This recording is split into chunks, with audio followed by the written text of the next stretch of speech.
Media पे influence जिनका ज़्यादा है और जो लोग इस तरह के बात को उठाते हैं, वो लोग जो गलत चीज़ों को फैलाते हैं उस पर कार्रवाई होनी चाहिए, हम सहमत हैं सर। लेकिन जो लोग इस तरीके से काम कर रहे हैं और 2 पैसा उनको यूट्यूब से आ रहा है सर, कहीं कहीं बेरोजगारी के इस दौर में अगर वो काम कर रहे हैं तो सर किनको प्रॉब्लम है? क्या ये सोशल मीडिया पे लगाम लगाने की कवायद तो नहीं है सर? देखिए, सबसे पहले हम ये बताएंगे कि जितने भी सोशल मीडिया का इस्तेमाल करते हुए डिजिटल मीडिया के तौर पर काम कर रहे हैं, उन लोगों के लिए एक जो डर का और भय का माहौल है उसमें बहुत ज़्यादा घबराने की ज़रूरत नहीं है अभी फ़िलहाल। कि हिंदुस्तान का जो कॉन्स्टिट्यूशन है उसने इतनी शक्ति दी है लोगों को कि right to speech and expression को मौलिक अधिकार के अंतर्गत रखा गया है, और मौलिक अधिकार का हनन होगा तो डायरेक्ट उसमें माननीय हाई कोर्ट और सुप्रीम कोर्ट को पावर है कि वो संज्ञान लेंगे। तो ये जो एक आप लोगों के अंदर भी एक दहशत का माहौल बहुत सारे लोगों के बीच में फैलाया जा रहा है, तो डरने की ज़रूरत नहीं है। आप जितनी बेबाकी से अपनी बातों को रखते थे उसी तरीके से रखिए। सोशल मीडिया भी एक जो है वही पत्रकार के तरह उसका भी वैल्यू है जितना कि अन्य किसी का है। तो ऐसे परिस्थिति में आप लोगों को किसी से डरने की ज़रूरत नहीं है, घबराने की ज़रूरत नहीं है। बिहार पुलिस का जो अभी कार्रवाई है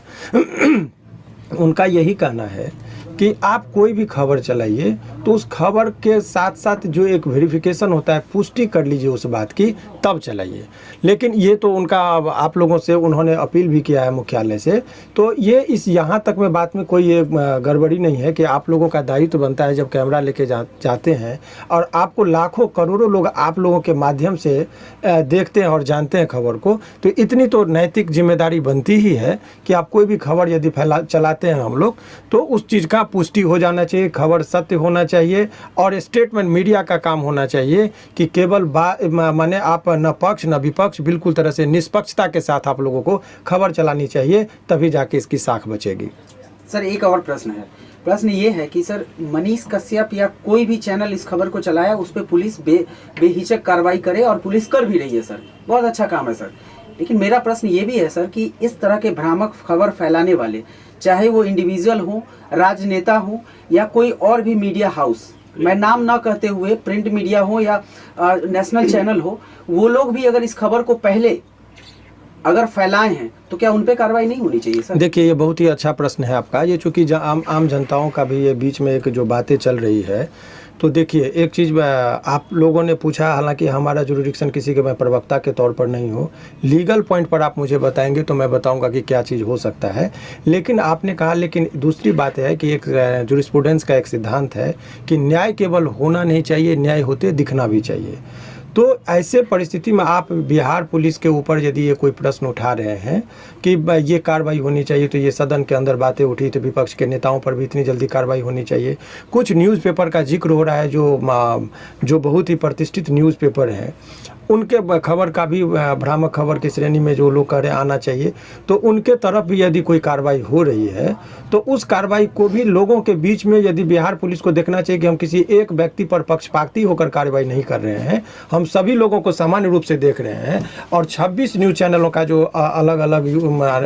URL का जो जिक्र किया जा रहा है, तो यहाँ से एक कहीं अफवाह न फैल जाए। तो ऐसे परिस्थिति में भी बिहार पुलिस को नज़र रखनी चाहिए कि भाई कहीं अराजकता की स्थिति ना आ जाए। देखिए 1857 ईस्वी का विद्रोह जो होता है एक अफवाह पर आधारित था, गाय और सुअर की चर्बी की बात कही गई थी और ब्रिटिश हुकूमत हिल गई थी। तो अफवाह यदि है तो अफवाह को फैलने नहीं देना, ये भी जो है शासन और प्रशासन का काम है। तो एक अफवाह को आपने दबाने के लिए दूसरा अफवाह भी आ रहा है बाहर कि कुछ खास व्यक्ति को टारगेट करके ये कार्रवाई की जा रही है। तो ये जो अफवाह है उसको या लोगों में भ्रम न जाए, इसके लिए भी स्पष्टता से बिहार पुलिस को सारी चीज़ों को दिखानी चाहिए। ये उनके लिए भी और राजहित के लिए भी जरूरी है। सर एक सवाल है, मनीष कश्यप के ऊपर इतना जल्दी कार्रवाई कितना उचित है? देखिए, अब ये जो आप लोगों ने बात कहा, उचित और अनुचित का फैसला माननीय न्यायालय में होता है, लेकिन प्रक्रियात्मक जो बातें कही गई है, सामान्यतः यदि किसी व्यक्ति के ऊपर यदि कुर्की जब्ती का मामला होता है तो उससे पहले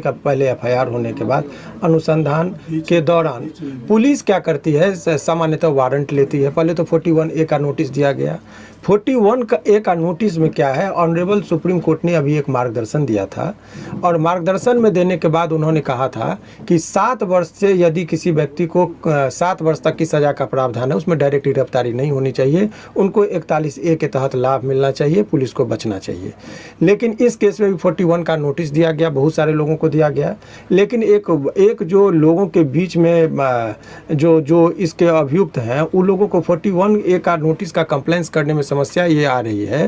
कि अभी एक राकेश तिवारी करके थे, उनको 41A का नोटिस गया था, उस नोटिस के कंप्लेंस करने के लिए गए तो उनकी गिरफ्तारी दिखा गई। तो ये जो है सो तो उसका कोई कंप्लेंट इन्फ्रैक्चुअस कर जाएगा। इस बात को माननीय न्यायालय में भी इस पिटीशन में रखा गया है, ये बात ऑन रिकॉर्ड जाएगी। तो इस बात का कि कौन उचित कौन अनुचित, ये प्रक्रियात्मक क्या एरर है, जिन लोगों का मैं केस देख रहा हूँ, इस केस में मैं सभी लोगों का केस नहीं देख रहा हूँ,